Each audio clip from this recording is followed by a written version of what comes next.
Olá, eu sou Vanessa Luz e vamos para mais um dia deste livro maravilhoso. E se você ainda não é inscrito no canal, ouça. E fazendo sentido para você, inscreva-se e compartilhe também. Compartilhe principalmente as suas percepções, o que você está achando dessa leitura. Vamos lá.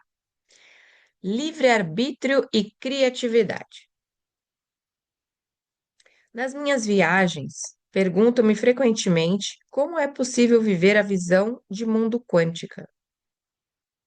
Uma pergunta bem comum diz respeito a como nos mantermos centrados no presente.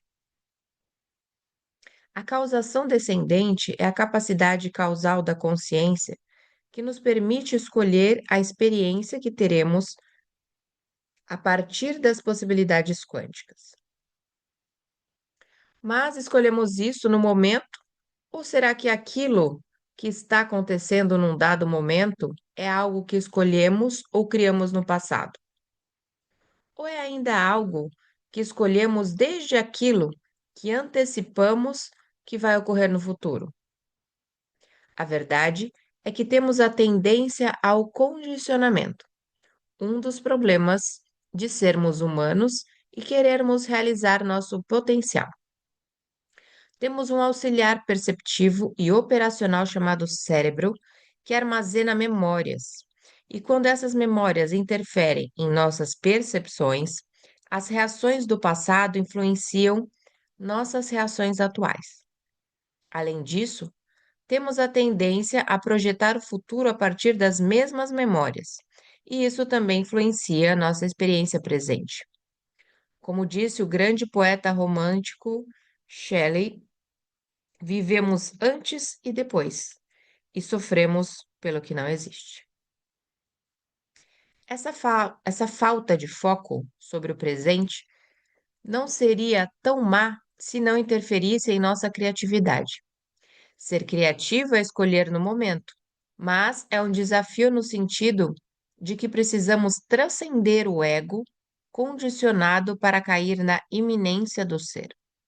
Isso exige um processo. Sem o processo criativo, a consciência tende a sucumbir ao cérebro e só experimenta objetos e eventos por meio de seus reflexos na memória. Noutras palavras, a criatividade não é fácil enquanto você não compreende a sua sutileza, pois a criatividade envolve um processo que inclui preparação e algum processamento inconsciente. Só então pode ocorrer um salto desde o ego até um insight criativo descontínuo. Normalmente, os pensamentos são apenas partes de memórias e projeções repetidas, portanto, são contínuos. Só depois de surgir um novo insight descontínuo é que você pode manifestar um produto que todos enxergarão como novo. Um novo poema, uma nova tecnologia, uma nova canção ou um novo você.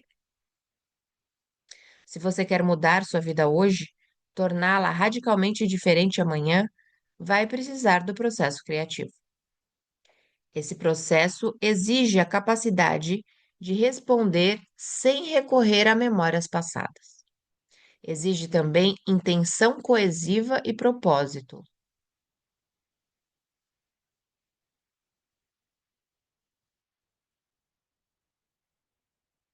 O universo tem um propósito. Ele se desenvolve a fim de fazer representações cada vez melhores do amor, da beleza, da justiça, da verdade, da bondade, de todas essas coisas que Platão chamou de arquétipos. Quando desperta para esse propósito, você ganha foco. Se não se sintonizar com a intencionalidade do universo, tudo vai parecer sem sentido e você corre o risco de se tornar hedonista. Vai explorar coisas prazerosas e evitar coisas dolorosas. Sua vida será movida por sonhos comuns. Uma casa grande, um carro caro e outros prazeres físicos e materiais. Mas o verdadeiro sonho americano trata da busca da felicidade e não do prazer. Qual a diferença? Prazer em excesso sempre termina em dor. Porém, alguma vez você sentiu felicidade em excesso? Liberdade e intenção. Esquecemos-nos de que buscar a vida, a liberdade e a felicidade. Esquecemos-nos de que buscamos a vida, a liberdade e a felicidade. E a liberdade, em última análise, inclui a liberdade criativa. Sem a liberdade criativa, ela significa muito pouco. Se a liberdade se limitar simplesmente à liberdade de escolher o sabor do sorvete que quero, posso passar sem ela. Não me importo de comer sorvete de chocolate todos os dias. Mas parece que perdemos contato com a necessidade da liberdade criativa.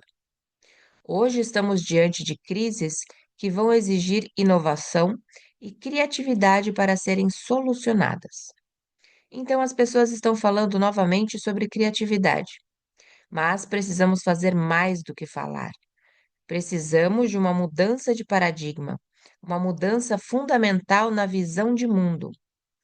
Conseguir nos livrar de uma visão de mundo míope e muito materialista para começar a viver num mundo quântico, o mundo real. Com frequência, as pessoas me dizem que querem mudar, mas fazer mudanças não é simples. Não somos máquinas materiais. Não podemos simplesmente apertar um botão ou fazer alguns ajustes e invocar a mudança. Somos seres humanos e nossa criatividade, nossa capacidade de criar mudança, mantém-se latente quando sucumbimos ao nosso condicionamento, quando limitamos nossa vida a responder mecanicamente àquilo que ocorreu no passado. Para fugir do condicionamento, temos de prestar atenção em nossas intuições. Precisamos aprender a arte da intenção. Além disso, precisamos de processamento inconsciente que exige uma preparação focada e determinada, bem como paciência antes de tudo. Temos de dar tempo para que as coisas se fixem no inconsciente a fim de chegar a novos insights. Mesmo quando temos um insight descontínuo, um pensamento que nunca ocorreu antes, devemos manifestar esse insight no mundo. Essa nova manifestação muda a nossa perspectiva e representa um tremendo passo para a transformação do modo como entendemos as coisas no mundo. Isso não é fácil. Por outro lado, também não é difícil. Temos dados experimentais que mostram o poder da intenção, dados que a maioria dos cientistas ignora. Mas a ciência é muito segmentada hoje, e cada campo ou disciplina opera dentro dos limites de suas próprias premissas. A psicologia tornou-se uma ciência quase que inteiramente behaviorista e cognitiva, no que concerne ao mundo acadêmico. Biologia Biologia é química, dizem os biólogos, menosprezando coisas como a intenção humana. A física, com exceção da física quântica e sua interpretação baseada na consciência, passa por cima do poder da consciência e da intenção em nome das leis e formas e forças mecânicas. Ironicamente, cabe a não cientistas como Lynne McTaggart, o experimento da intenção, 2007, fazer algo para provar a eficácia causal de nossas intenções.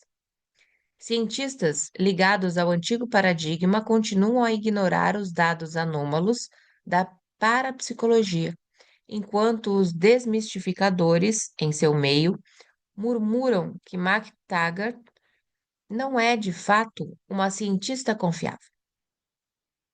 Com efeito, há toda uma indústria de revistas e jornais que os materialistas publicam regularmente para desacreditar a parapsicologia. Exceto por esses esforços para degradá-la, a ciência convencional mal presta atenção nessa ciência em desenvolvimento, baseada na primazia da consciência. A parapsicologia baseia-se no princípio de que a consciência faz escolhas entre as possibilidades quânticas para manifestar os eventos que experimentamos. Esse princípio é potente em possibilidades para resolvermos problemas insolúveis sob a abordagem materialista, problemas relacionados à nossa saúde, criatividade e bem-estar. É muitíssimo importante levar essa nova interpretação da física quântica diretamente à atenção do público. Por isso, o ativismo quântico é crucial. Doença e bem-estar. Qual o papel da consciência em nossa saúde e na manifestação de doenças ou moléstias? Você está doente porque seu corpo está doente? Ou está doente porque está ignorando sua consciência e o papel que ela pode ter na cura? A alopatia, a medicina moderna, baseada na ciência materialista, fundamenta-se na ideia de que temos apenas corpo físico. Portanto, todas as doenças devem estar firmadas no mau funcionamento de um órgão, como um órgão atacado por um germe. Mas isso não é só falso enquanto conceito, como também entra em conflito com aquilo que vemos de fato. Há doenças, como a síndrome da fadiga crônica, que ocorrem mesmo quando todos os órgãos físicos estão funcionando adequadamente. Ainda assim, quase sempre o paciente reclama de dor. De onde vem a dor? Empírica e experimentalmente, a ideia de que o corpo físico é o único lugar de onde a doença pode se originar é, na melhor hipótese, incompleta. Na visão de mundo quântica, sabemos explicar melhor. A doença também pode vir de nossos corpos vital, mental e intuitivo. Isso também é verdade nas tradições espirituais mais antigas, que não estavam tão presas aos preconceitos materialistas que atualmente governam a ciência. Na ciência quântica, postulamos que a consciência tem 4 compartimentos de possibilidade, cada qual responsável por um tipo diferente de experiência. Existe a experiência da sensação, na qual sentimos o físico, e há os sentimentos, por meio dos quais experimentamos as energias vitais do mundo vital. E pensamos, temos uma facilidade cognitiva mental que deriva do colapso das possibilidades quânticas de significado no mundo mental. E, finalmente, temos a experiência do mundo arquetípico, um mundo de valores espirituais que, quando sofre colapso, dá-nos a intuição. Esse é um mundo tão sutil que ainda discutimos se existe de verdade. Portanto, vivemos num multiverso de experiências, 4 tipos de experiência derivados de diferentes mundos de possibilidade da consciência. Na visão quântica, temos um corpo em cada um desses mundos: um corpo físico, um corpo vital, um corpo mental e um corpo intuitivo. Com efeito, até a consciência, o todo, pode ser considerada um corpo, chamado corpo causal. As tradições espirituais mais antigas chamam-na corpo da bem-aventurança. Qualquer um desses corpos pode adoecer. Qualquer um deles pode deixar de funcionar apropriadamente ou pode ser acessado ou usado por nós de maneira indevida. Há sistemas de medicina alternativa que afirmam que a doença ocorre quando esses corpos não estão desempenhando corretamente as suas funções. Ou talvez não estejam atuando em sincronismo. Isso, dizem, aplica-se sobretudo a doenças crônicas. A menos que você remova o problema desses corpos mais sutis, a menos que restaure a sincronia e a harmonia, você não vai conseguir afastar permanentemente os sintomas físicos. Eles vão voltar. É nesse ponto que a medicina alopática se mostra completamente indefesa e sem futuro, pois cuida apenas dos sintomas físicos. Os sintomas voltam e precisam ser tratados de novo. geralmente por meio de medicamentos e procedimentos invasivos. Mas as drogas alopáticas são, na verdade, muito nocivas aos nossos corpos. São venenos e, no final, podem causar problemas sérios noutras partes do corpo físico. Assim, em nome da cura, a medicina alopática usa substâncias potencialmente fatais. A verdadeira resposta à doença crônica consiste em tratar o corpo vital por meio de sistemas de medicina do corpo vital, como a Ayurveda, a medicina tradicional chinesa e a medicina mente-corpo, que levam os corpos mental e vital de volta ao equilíbrio e à harmonia dentro deles mesmos, e em sincronia com o corpo físico. Tratadas dessa forma, a dor e a doença são curadas por muito mais tempo, se não permanentemente. Alguns dão a esses sistemas de medicina do corpo sutil o nome de medicina vibratória ou medicina frequencial, mas são expressões imprecisas. Prefiro chamá-los de medicina do corpo vital ou medicina mente-corpo. O meu livro O Médico Quântico, 2004, apresenta uma integração entre práticas da medicina alternativa e medicina alopática convencional, que remove a ambiguidade de expressões como vibratória ou frequencial nesse contexto. A medicina do corpo vital inclui sistemas tradicionais como acupuntura, ayurveda, homeopatia e equilíbrio dos chakras. Todos esses sistemas médicos tratam o corpo vital. A medicina mente-corpo se aplica quando a causa raiz da doença está na mente. Mente cartesiana versus consciência. Desde Descartes, a mente tem sido interpretada de forma bem geral no Ocidente, geral demais, para dizer a verdade. Ela inclui a consciência, inclui ainda aquilo que normalmente chamamos de mentação, a mente como função do pensamento. Como tanto o pensamento quanto o pensador estão incluídos nessa interpretação da mente, isso tem causado imensa confusão. Quando falo da consciência, quero dizer a consciência que inclui aquele que experimenta o pensamento, bem como o seu objeto.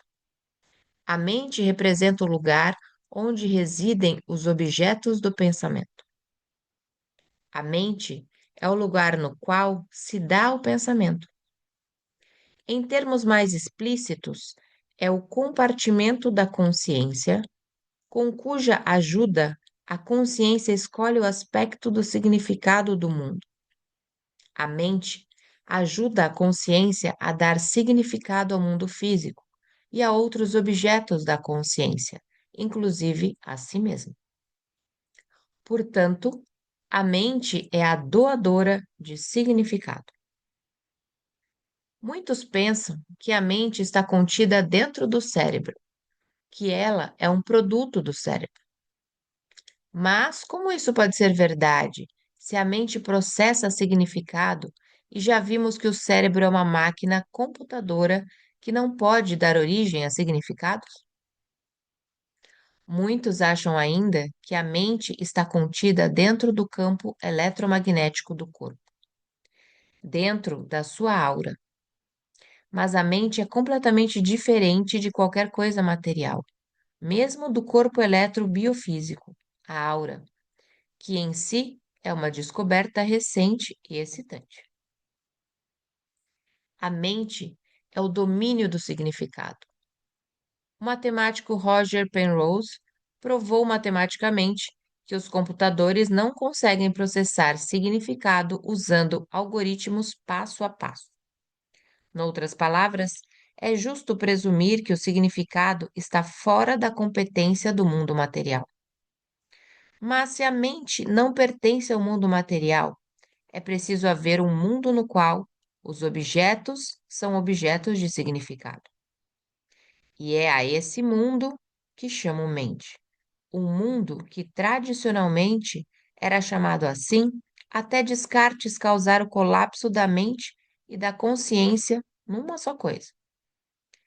Tudo que era interno tornou-se mente na terminologia de Descartes, o que causou uma enorme confusão na filosofia ocidental. Além disso, no materialismo científico, a mente se traduz como algo interno do cérebro, criando ainda mais confusão.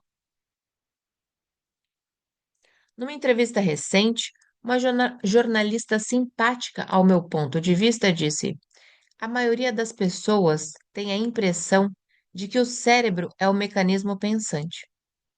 Pessoalmente, creio que isso não é verdade. Creio que o cérebro é um processador do mecanismo pensante. O que o senhor pensa disso? Bem, não tive coragem de ofendê-la. Então eu disse, de forma bastante diplomática, que estávamos usando uma linguagem bem sutil e me ofereci para reformular o pensamento, tornando-o mais preciso em termos científicos. Expliquei que a mente atribui significados. O cérebro faz uma representação do significado mental. Depois que o cérebro representou muitos significados mentais, criando uma espécie de software, certamente é possível dizer que o cérebro pode processar significado, pois ele pode processar significados que já foram programados nele, significados para os quais ele tem o software. E frequentemente usamos esse software mental, ou seja, nossa memória, em nosso pensamento. No geral, não atribuímos novos significados àqueles que são, virtualmente, as mesmas experiências cotidianas. Não costumamos processar novos significados e nos dedicamos a uma criatividade que exige que saiamos daquilo que memorizamos ou de que nos lembramos com o cérebro. É aqui que está a confusão. E os materialistas, naturalmente, tiram proveito dessa confusão. Eles identificam o cérebro com a mente e por isso negam completamente a criatividade. A prova de que estão errados está no fato de que a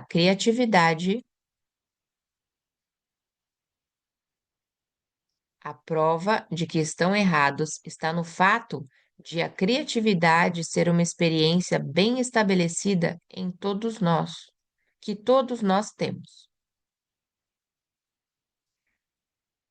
Com a criatividade, certamente podemos mudar o mundo, podemos perturbar o universo, como disse certa vez o físico Freeman Dyson. Portanto, a criatividade tem eficácia causal. Não há como questionar isso. É prova de que o cérebro não pode ser a mente, pois a mente é necessária para o processamento de significado criativo. Se o cérebro não é a fonte da criatividade e da intencionalidade, então o que é? Perguntou a jornalista. Expliquei que a fonte é a própria consciência. O sujeito que experimenta, no qual nos tornamos numa experiência criativa, aquele self quântico criativo que às vezes chamamos de Espírito Santo, o espírito em nós, o espiritual em nós, é o self que sabe que a consciência não local é a fonte da qual provém a criatividade e o insight. E esse insight chega até nós na forma de novo significado. Durante muito tempo, prossegui, a ciência negligenciou seu principal objetivo: explicar o propósito de sermos humanos. Na ciência quântica, descobrimos esse propósito, que é o de buscar, explorar e descobrir a alma, o corpo arquetípico ou supramental. A ciência ignorou a alma, ignorou o significado. Uma vez que em nossa cultura materialista falamos sobre a mente como sinônimo de cérebro, tornamo-nos extremamente estreitos em nossa postura perante o significado em nossa vida. Cada vez mais a nossa sociedade está se tornando mundana, desprovida de significado. Foi tão grande a lavagem cerebral lograda pelas meias-verdades da ciência materialista que nos esquecemos completamente das novas potencialidades humanas e continuamos a repetir as mesmas experiências. Por isso é imperativo reconhecer a mudança de paradigma que está acontecendo na ciência, levando-a à atenção das pessoas comuns.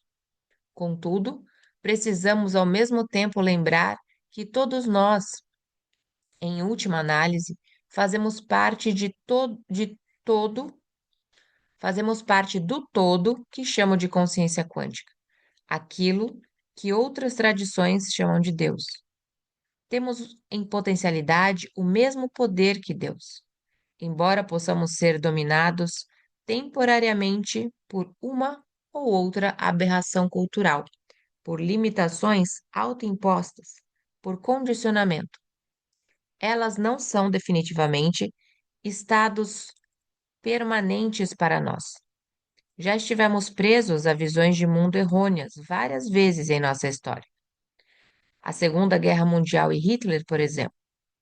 Mas guerras, violência e um clima corrupto não refletem o que é a consciência humana. Ela vai bem além disso. O materialismo é como uma doença epidêmica que precisa ser tratada. E a ciência quântica pode ser parte da cura. A jornalista sorriu e disse: Foi um discurso longo e apaixonante. Sei que os experimentos de Jim Radin mostram que a consciência pode afetar a posição das bolas numa máquina de fliperama e os lugares da máquina onde as bolas vão cair. Por isso, tem de ser verdade que, se as pessoas apenas compreendessem que são a fonte da criatividade e da intenção, que são a unidade, a fonte de Deus, a consciência de Deus, e só projetassem pensamentos de ágape ou intenções positivas para a humanidade, elas poderiam fazer algo positivo acontecer. Acrescentei a isso que também precisamos descobrir quais são as nossas falhas. E temos de reconhecer que nossas intenções são falhas, porque se estreitam em termos de potencialidade e nos impedem de nos transformar naquela consciência maior. O fato é que a evolução nos deu circuitos cerebrais instintivos e emocionais negativos, que limitam nossa consciência e uma emocionalidade negativa. Mesmo quando temos intenções positivas, estamos pensando: o que eu ganho com isso? Logo, nunca vamos além do pensamento positivo. Não chegamos a uma intenção positiva no coração. E nunca damos prosseguimento aos sentimentos a ponto de criar circuitos cerebrais emocionais positivos. Nunca sentimos uma nunca sentimos uma expansão na região do coração, que que os orientais chamam de chakra cardíaco. Vendo que ela meneava a cabeça, concordando, lamentei que tivéssemos nos esquecido daquilo que os místicos chamam de jornada rumo ao coração, especialmente neste ocidente tecnológica e economicamente avançado. Reprimimos sentimentos e, com isso, perdemos o contato com a maneira muito fácil de expandir nossa consciência, levar a energia da cabeça até o coração. Quando aprendemos a fazer isso, o amor incondicional chega até nós de maneira muito natural.